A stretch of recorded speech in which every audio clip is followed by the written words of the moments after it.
The Legend of the Bluebonnet.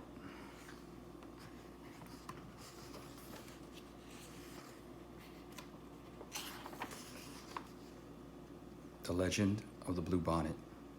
An old tale of Texas, retold and illustrated by Tomie DePaola. Great spirits, the land is dying, your people are dying too. The long line of dancers sang, tell us what we have done to anger you. End this drought, save your people. Tell us what we must do so you will send the rain that will bring back life. For 3 days, the dancers danced to the sound of the drums, and for 3 days, the people called Camache watched and waited. And even though the hard winter was over, no healing rains came. Drought and famine are hardest on the very young and the very old. Among the few children left was a small girl named She Who Is Alone. She sat by herself watching the dancers. In her lap was a doll made from buckskin, a warrior doll. The eyes, nose, and mouth were painted on with juice of berries. It wore beaded leggings and a belt of polished bone. On its heads were brilliant blue feathers from the bird who cries, J, J, J. She loved her doll very much.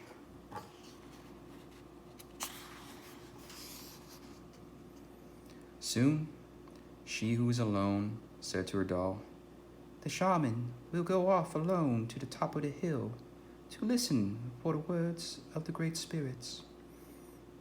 Then we will know what to do so that once more the rains will come and the earth will be green and alive.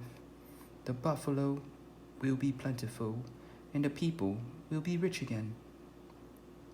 As she talked, she thought of the mother who made the doll, of the father who brought the blue feathers. She thought of the grandfather and the grandmother she had never known. They were all like shadows.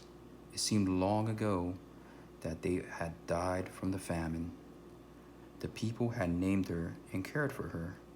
The warrior doll was the only thing she had left from those distant days. The sun is setting, the runner called as he rang through the camp. The shaman is returning. The people gathered into a circle and the shaman spoke. I have heard the words of the great spirits, he said. The people have become selfish. For years, they have taken from the earth without giving anything back. The great spirits say the people must sacrifice. We must make a burnt offering of the most valued possession among us. The ashes of this offering shall then be scattered to the 4 points of the earth, the home of the winds. When this sacrifice is made, drought and famine will cease. Life will be restored to the earth and to the people. The people sang a song of thanks to the great spirits, and for telling them what they must do. I'm sure it's not my new bow that the great spirits want, a warrior said. Oh, my special blanket, a woman added, as everyone went to their teepees to talk and think over what the great spirits had asked.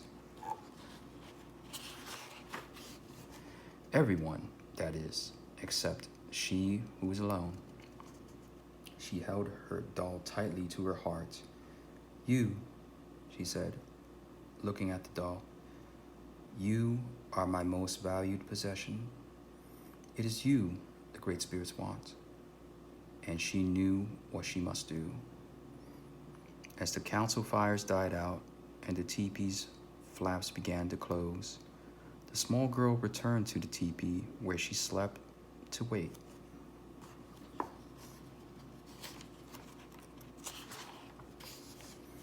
The night outside was still except for the distant sound of the night bird with the red wings. Soon, everyone in the teepee was asleep, except she who was alone. Under the ashes of the teepee fire, one stick still glowed. She took it and quietly crept out into the night.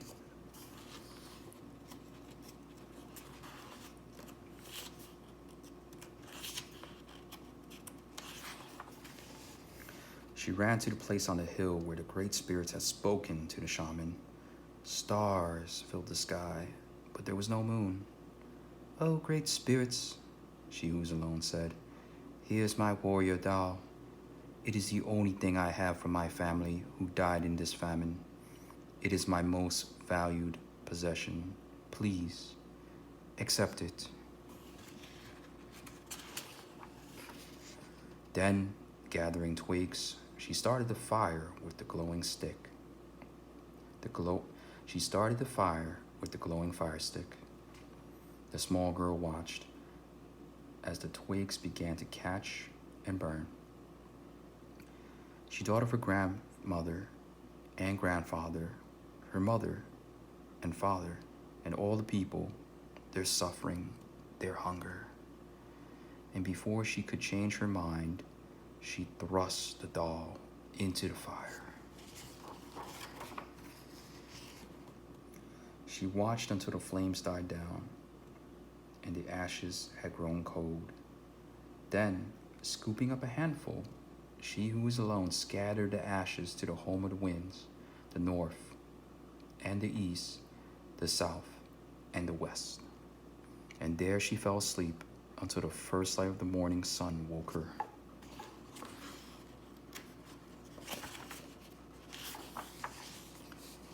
She looked out over the hill, and stretching out from all sides where the ashes had fallen, the ground was covered with flowers, beautiful flowers, as blue as the feathers in the hair of the doll, as blue as the feathers of the bird who cries, "Jay, Jay, Jay." When the people came out of their teepees, they could scarcely believe their eyes. They gathered on the hill where she was alone to look at the miraculous sight. There was no doubt about it. The flowers were a sign of forgiveness from the great spirits. And as the people sang and danced their thanks to the great spirits, a warm rain began to fall, and the land began to live again. From that day on, the little girl was known by another name, one who dearly loved her people. And every spring, the great spirits remember the sacrifice of a little girl and fill the hills and valleys of the land, now called Texas, with beautiful blue flowers, even to this day.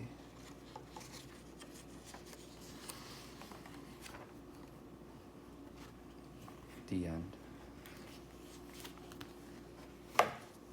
The Legend of the Blue Bonnet.